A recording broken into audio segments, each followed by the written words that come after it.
2020년도 8월 30일 주일 낮 예배에 설교의 말씀입니다. 오늘 은혜 받을 본문의 말씀은 빌립보서 2장 25절부터 30절에 있는 말씀입니다. 신약성경 320쪽에 있는 말씀입니다. 제가 봉독해 드리겠습니다. 그러나 에바브로 디도를 너희에게 보내는 것이 필요한 줄로 생각하노니 그는 나의 형제요 함께 수고하고 함께 군사된 자요 너희 사자로 내게 쓸 것을 돕는 자라. 내가 너희 무리를 간절히 사모하고 자기가 병든 것을 너희가 들은 줄을 알고 심히 근심한지라. 그가 병들어 죽게 되었으나 하나님이 그를 긍휼히 여기셨고 그뿐 아니라 또 나를 긍휼히 여기사 내 근심 위에 근심을 면하게 하셨느니라. 그러므로 내가 더욱 급히 그를 보낸 것은 너희로 그를 다시 보고 기뻐하게 하며 내 근심도 덜려 함이니라. 이러므로 너희가 주 안에서 모든 기쁨으로 그를 영접하고 또 이와 같은 자들을 존귀히 여기라. 그가 그리스도인의 일을 위하여 죽게 이르러도 자기 목숨을 돌보지 아니한 것은 나를 섬기는 너희의 일에 부족함을 채우려 함이니라. 아멘. 할렐루야. 코로나 방역 지침에 따른 비대면 예배 두 번째 시간입니다. 오늘도 유튜브를 통해서 예배 자리에 모인 성도들과 가족 여러분들을 진심으로 환영하며 축복합니다. 다소 불편하시더라도 인내하면서 함께 말씀 나누시면서 좋은 은혜 시간 되시기 바랍니다. 오늘 제목을 한번 따라하겠습니다. 좋은 평판을 얻은 자. 오늘 함께 하나님께 예배드리는 요리교회 성도님들, 아들, 딸들 어떤 사람이 되고 싶습니까? 어떤 평판을 받고 싶습니까? 또 어떤 사람으로 기억되길 원하십니까? 우리가 지난주 디모데를 통해서 좋은 동역자라는 말씀을 나누었는데 오늘은 에바브로 디도를 통해서 좋은 평판을 얻은 자라는 말씀을 드리려고 합니다. 오늘도 큰 은혜 시간 되시기를 축원합니다. 우리말 사전에 보니까 이 평판은 이 세상에 널리 퍼진 소문, 비평하여 옳고 그름을 판정함이라는 뜻으로 기록되어 있습니다. 이 평판은 참으로 중요합니다. 탈무드는 말하기를 평판은 최고의 소개장이다라고 말하고 있습니다. 엘리자베스 아대는 평판의 명성을 만들고 그 명성은 고객을 만든다 그랬습니다. 여러분, 사업에도 평판이 참 중요합니다. 소비자에게 평판이 나쁘면 사업은 망하지만 평판이 좋으면 그 사업은 성공하게 됩니다. 요즘에는요, 직원을 채용할 때에도 평판 조회를 하는 직장이 많아졌다고 합니다. 스펙이나 외모, 학벌 등과 같은 눈에 보이는 것만 보는 것이 아니라 SNS 같은 것을 통해서 평소 개인적인 성향이나 성격 등을 본다는 것입니다. 능력보다 강한 힘이 평판인 것입니다. 이 평판은 자신도 모르는 사이에 행해집니다. 기업의 평판 조회는 대개 7가지, 10가지로 이루어진다고 하는데 그 중에 능력은 맨 나중에 기록된 것을 보게 됩니다. 그래서 인간관계, 리더십, 커뮤니케이션, 조직 유용화, 업무 스타일, 사생활, 그 다음에 7번째가 능력입니다. 능력 평판. 그러니까 좋은 평판 하나가 10가지 스펙을 이긴다라는 말이 있습니다. 능력이 아무리 뛰어난 사람도 평판이 나쁘면 성공할 수 없는 거겠죠. 요즘에 SNS에 아무 글이나 사진을 올리는 젊은이들이 있는데 인터넷에 아무 것이나 올리지 말아야 됩니다. 댓글도 막 달면 안 됩니다. 어느 순간에 그것이 좋은 글씨가 되어서 파멸의 길로 이끌어갈 수 있다는 것을 우리가 기억해야 될 줄로 믿습니다.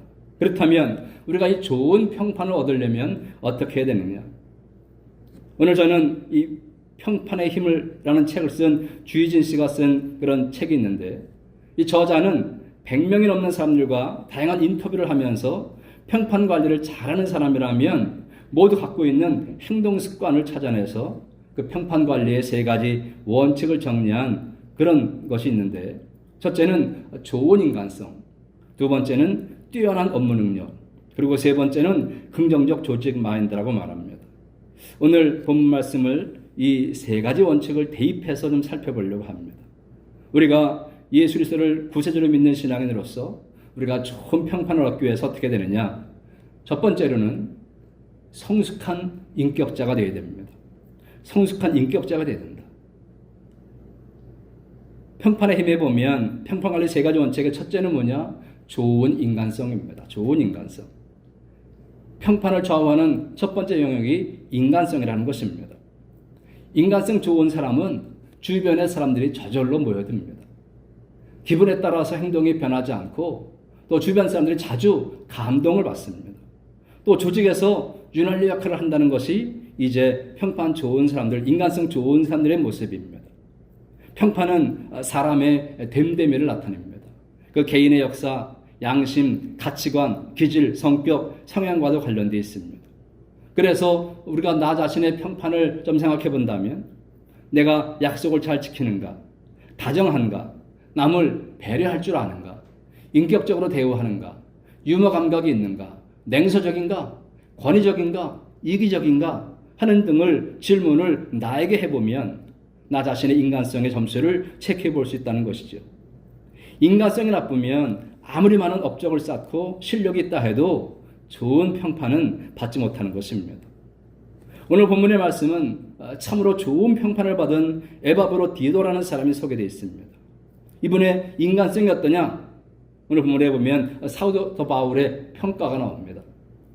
25절에 보면 그러나 에바브로디도를 너에게 보내는 것이 필요한 줄로 생각하노니 그는 나의 형제요 함께 수고하고 함께 군사된 자요 너희 사자로 내가 쓸 것을 돕는 자라 그랬습니다. 사도 바울의 평가는 에바브로디도가 나의 형제라고 말합니다. 한 아버지를 모신 형제로 영적인 한 가족이라는 말입니다. 바울이 형제라고 서슴없이 부를 수 있도록 확실히 거듭난 분명한 신앙을 가지고 있는 동료라는 것입니다. 빌립보 교인들에게는 어떤 평가를 받느냐? 오늘 본문에 보면 너희 사자로 그랬습니다. 너희 사자로. 빌립보 교인들은 에바브로디도를 사도로 여겼다는 것입니다. 그래서 감옥에 갇혀 있는 바울을 돕기 위해서 헌금을 했는데 그 헌금을 믿고 보낼 수 있는 자로 여겼던 것입니다. 빌립보 교회를 대표해서 파송하고 돈을 받길 만큼 정직한 도덕성 있는 자라는 말입니다. 여러분 그렇잖아요. 돈을 믿고 맡길 수 있는 사람은 도덕성이 좋은 사람입니다. 우리 감리교회 창시자 존 웨슬리 목사님은 이렇게 말했습니다. 나는 지갑이 회개하지 않은 사람의 회개는 신뢰하지 않는다 그랬습니다. 성숙한 인격자로 좋은 평판을 듣는 데는 돈을 어떻게 벌고 어떻게 사용하느냐가 중요한 요소 중에 하나라는 것입니다. 사랑하는 성도 여러분, 상처는 고칠 수 있지만 나쁜 평판을 고치기가 쉽지 않습니다. 한번 낙인이 찍히면 쉽게 벗어날 수 없습니다. 돈으로 예수를 매미한 가룟 유다의 그 나쁜 평판은 이 세상이 끝날 때까지 아마 계속될 것입니다. 우리가 잘 아는 사람에게 에바브로디도처럼 좋은 인격과 인간성을 가지고 언제 어디서나 누구에게나 이 도덕성에 인정받을 만큼 예수님을 닮은 성숙한 신앙인들이 되시기를 주님의 이름으로 축원드립니다.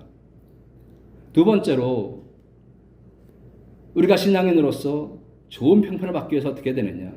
두 번째는요, 주어진 일을 잘 감당해서 사명을 완수하는 능력자가 되어야 됩니다.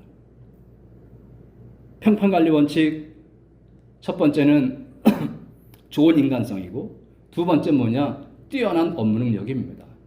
성과 창출 능력이라고 해도 과언이 아닙니다. 우리가 회사에서 좋은 평판을 받으려면 핵심 역량에 집중해서 결과를 만들어내야 합니다. 다른 말로 하면 좋은 평판을 받을 만한 행동을 해야 한다는 것이지요. 조용하게 인정받고 싶건 요란하게 승리하고 싶건 간에 일단 인정받을 만한 행동을 해야 합니다. 그래야 인정받을 만한 기틀을 마련하게 됩니다. 그렇다고 해서 내가 이런 일을 했습니다 라고 생색을 낼 필요까지 없지만 어떤 형태로건 자신의 실천, 노력, 의지, 능력을 드러내야만 상사와 조직으로부터 인정받을 수가 있는 것입니다. 그래서 좋은 평판을 얻은 사람에게는 공통점이 있습니다. 그는 언제 어디서나 올바른 행동이 자연스럽게 우러나오도록 좋은 습관을 만든다는 것입니다. 즉 좋은 평판을 얻은 사람들은 매일 생활 속에서 습관적으로 올바른 행동을 실천한다는 것이죠. 그래서 일상 속에서 인정받을 만한 행동을 꾸준히 실행에 옮기는 것입니다. 차곡차곡 인정받을 만한 일들을 쌓아갈 때에 그것이 실력과 능력임을 알고 비로소 여러분을 인정하고 또 여러분을 따르게 될 줄로 믿습니다. 이런 말이 있습니다. 인품과 재능이 없는 사람을 뭐라 그러느냐? 폐품이라고 한답니다. 폐품. 그러면 인품만 있고 재능이 없는 사람은 뭐라 그러느냐? 반제품이랍니다. 인품은 없고 재능만 있는 사람은 위험물이랍니다. 그러나 인품과 재능을 겸비한 사람은 최상품이라고 합니다. 바울은 에바브라 디도를 다시 빌립보 교회에 보낸다고 하면서 그들에게 부탁을 합니다. 29절 말씀 보면은 이러므로 너희가 주 안에서 모든 기쁨으로 그를 영접하고 또 이와 같은 자들을 존귀 여기라 그랬습니다. 바울은 두 가지를 부탁하죠. 첫째는 주 안에서 모든 기쁨으로 그를 영접하라. 충심으로 기뻐하며 그를 영접하라는 말입니다. 두 번째는 이와 같은 자들을 존귀 여기라는 것이죠. 존경받고 존대받은 사람으로 가치 있게 여기라는 말입니다. 그러면서 그 이유를 설명하는데 바로 30절입니다. 함께 읽을까요? 그가 그리스도의 일을 위하여 죽게 이르러도 자기 목숨을 돌보지 아니한 것 그랬습니다. 에바브라 디도가 주어진 사명을 감당하는 태도를 말하는 것입니다. 그리스도의 일 때문에 자기 목숨을 돌보지 않는 생명을 건 수고를 감당했다는 것입니다. 여러분, 바울과 이 에바브라 디도가 썼던 시대가 어떤 시대냐? 당시에는요, 네로 황제가 기독교를 박해할 때입니다. 일반인들은 기독교인들을 말할 때에 식인종 혹은 불륜을 일삼는 자들이라고 비난하고 있었습니다. 그렇게 본다면 바울은 그 문제 집단의 최고 우두머리 괴수입니다. 괴수. 그 문제 집단의 괴수를 에바브라 디도처럼 신방하고 명예하는 것이 쉬운 일일까요? 에바브라 디도는 빌립보 교인들 모두가 와서 바울을 섬길 수 없으니까 그들을 대신해서 자신이 교인들이 하지 못한 것까지 사도 바울을 섬기기 위해서 생명을 건 수고를 한 것입니다. 에바브라 디도는 빌립보 교회가 파송한 목적을 성취하기 위해서 기꺼이 목숨을 내던진 것입니다. 이것은 빌립보 교인들을 대신한 사역이었습니다. 사명을 감당하기 위해서 죽도록 충성했다는 말인 것입니다. 그래서 에바브라 디도가 죽었느냐? 아닙니다. 27절에 보면 그가 병들어 죽게 되었으나 하나님이 그를 긍휼히 여기셨고 그뿐 아니라 또 나를 긍휼히 여기사 내 근심 위에 근심을 면하게 하셨느니라 했습니다. 그가 병들어 죽게 되었으나 라고 말씀하고 있습니다. 죽게 되었다는 말은 거의 죽음에 이르렀다는 것입니다. 죽음의 문턱까지 다다랐다는 것입니다. 그런데 하나님이 어떻게 하셨느냐? 그를 긍휼히 여기셔서 불쌍히 여겨서 자비를 베풀어서 기적적으로 치유해 주셨습니다. 그리고 사도 바울을 긍휼히 여기셔서 바울의 근심도 면하게 해 주었다는 것입니다. 아마도 에바브라 디도가 병으로 죽었다면 이 빌립보 교인들이 얼마나 큰 충격을 받았겠습니까? 그런데 하나님께서 살려주심으로 바울의 근심도 면하게 되고 빌립보 교인들이 받을 충격도 다 덜어주셨음을 믿으시기 바랍니다. 우리 성도님들은 우리에게 주어진 사명을 감당하는데 어떤 평가를 받기 원하십니까?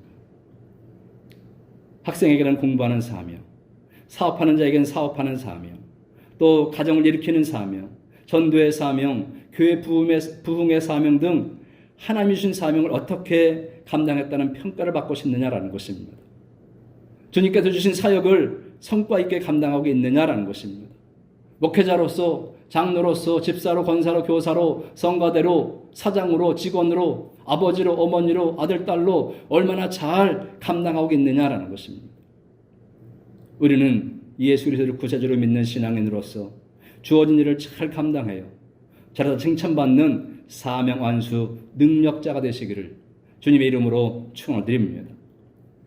자, 세 번째로 우리가 예수 그리스도를 구세주로 믿는 신앙인으로서 좋은 평판을 받기 위해서 어떻게 되느냐? 세 번째로는 함께 하나님 나라를 이루어가는 협력자가 되어야 됩니다. 평판 관리의 원칙, 첫 번째는 좋은 인간성이고, 두 번째는 뛰어난 업무 능력이고, 그리고 세 번째는 긍정적 조직 마인드입니다.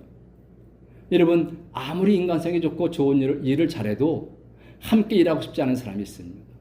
함께 어울리기 힘든 사람이 있습니다. 그들은 함께 어울렸을 때에 더욱 시너지를 내는 조직 마인드가 부족한 사람들입니다. 긍정적인 조직 마인드는 조직 적응력과도 일맥상통하는 것입니다. 조직 생활이라는 것은 이 단체 생활인데 함께 있을 때 덕빛이 나는 사람이 오래 남는 것입니다. 조직원으로서 소속된 조직의 문화와 제도, 관습과 규범, 가치관 등에 부합하는 자가 기준인 것입니다. 우리는 조직을 세우는 데 있어서 방관자나 파괴자가 아니라 협력자가 되어야 될 줄로 믿습니다. 그래서 공동체에서 좋은 평판을 받으려면 이런 긍정적인 조직 마인드가 있어야 한다는 것입니다. 독불장군으로 혼자 잘난 체 하면서 조직을 파괴하는 자가 되면 좋은 평판을 받지 못하는 것입니다. 신앙생활도 마찬가지 아니겠습니까? 혼자는 신앙생활 잘하는 것 같습니다. 여러분, 내가 날 보면 신앙생활 잘하는 것 같잖아요. 그런데 교회에는 덕을 끼치지 못하고 자기 자랑하려다가 교회를 욕하고 또 지도자들을 욕하고 비난하고 그래서 전대문을 막고 부정적인 평가로 인해서 교인들의 열심을 떨어뜨리는 사람들이 얼마나 많이 있습니까?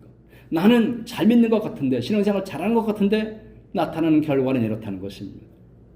중요한 것은 뭐냐? 구원은 은혜로 받는데, 개인적으로 받는데, 삶은 홀로 사는 것이 아니라 함께 더불어 사는 것임을 믿으시기 바랍니다.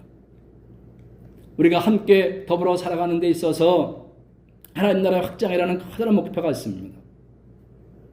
여러분, 바울에게 헌금해서 선교비를 보내는 빌립보 교회의 교인들이나 또 선교하다가 로마 감옥에 갇혀있는 바울이나 바울과 함께 사역했던 동역자 디모데나 지금 죽게 이르도록 헌신한 에바브로디도나 다 그렇게 사역하는 목적이 무엇입니까? 목적. 30절에 보면은 그리스도의 일을 위하여 그랬습니다. 그리스도의 일을 위하여. 디모데도 마찬가지입니다. 빌립보서 2장 22절에 보면 나와 함께 복음을 위하여 수고하였느니라 그랬습니다. 복음을 위해서 수고했다. 여러분, 왜 빌립보 교회가 그 어려운 중에서 선교헌금을 해서 바울에게 보냈습니까? 빌립보서 1장 18절에 보면 무슨 방도로 하든지 전파되는 것은 그리스도니 이랬습니다. 복음 전하는 일입니다. 에바브로디도는 바로 이 일, 즉 복음 전하는 일에 목숨을 걸고 참여한 것입니다. 그래서 바울을 에바브로디도를 평가할 때에 어떻게 말하고 있느냐? 25절에 보면 나의 형제요, 함께 수고하고 함께 군사된 자요, 너희 사자로 내가 쓸 것을 돕는 자라 그랬습니다. 여기서 특별히 강조하는 것이 있습니다. 그게 뭐냐면 함께 수고, 함께 군사입니다. 함께 수고는 함께 일한 동역자라는 말입니다. 함께 군사된 자는 자신과 함께 복음을 위해서 대적자들에 대항해서 목숨 걸고 싸운 자라는 말입니다. 바울은 함께를 강조하고 있습니다. 여러분, 함께를 빼버린 행복은 자기만족입니다. 함께하지 않는 대화는 독백에 불과합니다. 우리가 함께 고민하고 함께 기뻐하고 함께 즐거워하고 함께 기도하고 함께 슬퍼하고 함께 희망을 가지게 되면 힘겨운 삶은 가벼워지고 무력한 삶을 활기를 띠게 될 줄로 믿습니다. 좋은 가정을 만들려면 아버지, 어머니, 자녀들이 함께 수고하고 함께 군사가 되어야 됩니다. 긍정적인 조직 마인드를 가지고 있어야 한다는 말입니다. 우리 요리교회도 보면 그 열악한 조건 속에서도 함께 교사로 수고하는 이들이 있습니다. 성가대로, 주방 봉사로, 화장실 청소로, 차량 안내로, 차량 운전으로, 헌금으로, 선교로, 예배 참여로, 기도로 열심히 동역하는 성도들이 얼마나 많습니까? 중요한 것은 1000번 말로 하는 것보다 내가 한번 경험한 참여하는 것이 중요하다는 것입니다. 1000번 말로 하는 것보다 내가 한번 참여하는 것이 중요하다. 여러분, 신앙생활 하면서 자꾸 자신을 종교 소비자로, 구경꾼으로 전락시키지 마시기 바랍니다. 참여 수의 많고 적음이나 분위기의 좋고 나쁨에 문제가 있는 것이 아닙니다. 하나님 나라, 내가 섬기는 교회라는 큰 목표에서 내게 주신 사명을 놓고 참여하는 것임을 믿으시기 바랍니다. 오늘날과 같이 복잡한 세상에는 팀 플레이가 참 중요합니다. 협동하면 시너지 효과가 나타납니다. 지금 제가 이 동영상을 찍는 순간에도 4명, 5명이 함께 팀 플레이가 돼서 이것을 찍고 있습니다. 한번 따라 할까요? 합한 두 사람은 흩어진 10사람보다 낫다. 합한 두 사람은 흩어진 10사람보다 낫다라는 말이 뜻이 누가 잘하느냐보다 함께 무엇을 하느냐가 중요한 것입니다. 성경은 또 말합니다. 전도서 4장 12절에 보면 한 사람이면 패하겠거니와 두 사람이면 능히 당하나니 삼겹줄은 쉽게 끊어지지 아니하느니라 그랬습니다. 같이 하다 보면, 함께 하다 보면 못할 일이 무엇이 있겠습니까? 여러분, 바울 완벽한 사람 아니었습니다. 고린도 교인들은요, 바울을 평가할 때에 설교도 못하는 자라 그랬습니다. 외모도 변변치 않다, 무시도 당했습니다. 온다 약속해놓고 오지 않았다, 이중인격자라 그랬습니다. 돈만 좋아한다고 비난도 당했습니다. 여러분, 바울에게 이런 단점이 있어도 하나님 나라를 위해서 함께 수고하고 함께 군사가 돼서 수고했다는 것입니다. 오늘 본문 26절은 에바브로 디도가 사람들과 어떤 관계를 가졌는지를 볼 수 있습니다. 26절 보실까요? 그가 너희 무리를 간절히 사모하고 자기가 병든 것을 너희가 들은 줄을 알고 심히 근심한 줄 알았습니다. 그의 대인관계를 잘 보여주는 말씀입니다. 바울이 에바브로 디도를 빌립보 교회에 돌려보내는 이유를 설명하면서 그는, 즉 에바브로 디도는 빌립보 교인들을 간절히 사모한 사람이다 그랬습니다. 만나기를 간절히 열망했다는 것입니다. 여러분, 사랑하지 않을 때는 보고 싶어 하지도 않습니다. 보고 싶고 사모한다는 것은 사랑하고 있다는 증거인 것입니다. 상대를 원수나 미움의 대상, 경쟁의 대상이 아니라 사랑하는 대상으로 보았다는 말입니다. 얼마나 에바브로 디도가 빌립보 교인들을 사랑했는지는 다음 절에서 알 수 있는데, 바울은 에바브로 디도가 자기가 병든 것을 빌립보 교인들이 들은 줄을 알고 그것을 근심했다고 말하고 있습니다. 무슨 얘기냐 하면, 부모가 자기가 병이 들면 자식들이 알까봐, 자식들이 돈 쓸까봐 걱정하는 것처럼 자신의 질병을 걱정하는 것이 아니라 빌립보 교인들이 자신의 질병으로 인해서 괴로워하는 것을 더 염려했다는 것입니다. 자신이 병들었다는 소식을 그들이 마음 아파할 것을 생각할 정도로 에바브로 디도는 긍정적인 조직 마인드를 가지고 있는 사람이라는 것입니다. 그만큼 자기 중심이 아니라 공동체를 생각하는 사람이었습니다. 무슨 얘기냐 하면, 내가 죽어도 가정은 살아야 한다는 생각으로 헌신하는 것이 부모의 마음 아닙니까? 내가 순교하더라도 복음은 전파되어서 하나님 나라는 영원해야 된다. 이게 순교자의 마음 아닙니까?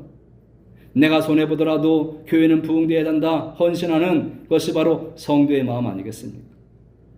에바브로 디도는 가는 곳마다 다른 사람을 세워주고 도와주고 위로해주고 기쁨을 줌으로써 공동체를 더욱 발전시키고 빛나게 만드는 사람입니다. 이런 사람이 에바브로 디도처럼 시간이 지나면서 좋은 평판을 얻게 되는 것입니다. 그렇습니다. 여러분, 말씀을 마치겠습니다. 사랑하는 성도 여러분, 요즘 코로나19로 인해서 교회에 대한 평판이 어떻습니까? 성도들을 대하는 세상의 평판이 어떻습니까? 이런 시국에 우리부터라도 코로나 수칙을 잘 지켜서 성도들의 아름다운 본을 보여주시기를 주의 이름으로 부탁을 드립니다. 뿐만 아니라 우리가 예수 그리스도를 구세주를 믿는 신앙인으로서 복음을 위해서 다시 한번 좋은 평판을 얻어야 됩니다. 그 좋은 평판이 어떤 거냐?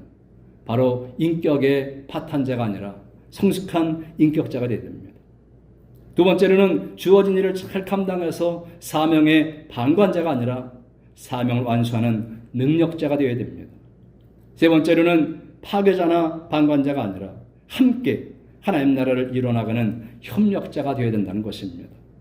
이런 좋은 평판 있는 성도들이 다 되어서 이 코로나 전국에 서로서로 안부를 묻고 기도하며 사랑하며 섬기며 좋은 여리교회를 만들어 가시는 저 여러분 되시기를 주님의 이름으로 축원을 드립니다. 아멘.